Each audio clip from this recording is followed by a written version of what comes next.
मासेमारीला गेलेल्या 55 वर्षीय व्यक्तीचा तापी नदीत बुडून मृत्यू. शहर पोलीस ठाण्यात अकस्मात मृत्यूची नोंद. शिरपूर तालुक्यातील वनावल शिवारात एक दुर्दैवी घटना घडली आहे. तापी नदीत मासेमारीसाठी गेलेल्या एका 55 वर्षीय व्यक्तीचा पाण्यात बुडून मृत्यू झाल्याची माहिती समोर आली आहे.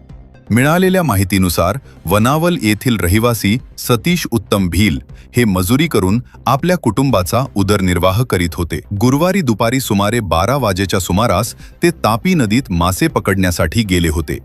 मात्र रात्री उशिरापर्यंत ते घरी न परतल्याने कुटुंबीय व ग्रामस्थांनी नदीपात्रात आणि परिसरात त्यांचा शोध सुरू केला.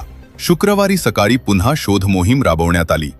यावेळी वनावल शिवारातील तापी नदीच्या पात्रात पाण्यावर तरंगताना त्यांचा मृतदेह आढळून आला.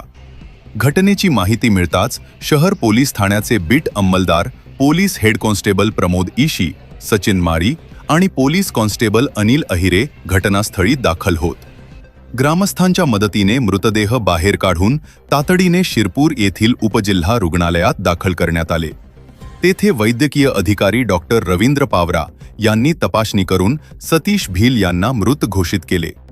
या प्रकरणी मयताचा पुतण्या अनिल दशरथ भील यांनी शिरपूर शहर पोलीस ठाण्यात खबर दिली असून अकस्मात मृत्यूची नोंद करण्यात आली आहे. पुढील तपास पोलीस हेड कॉन्स्टेबल सचिन मारी करत आहेत.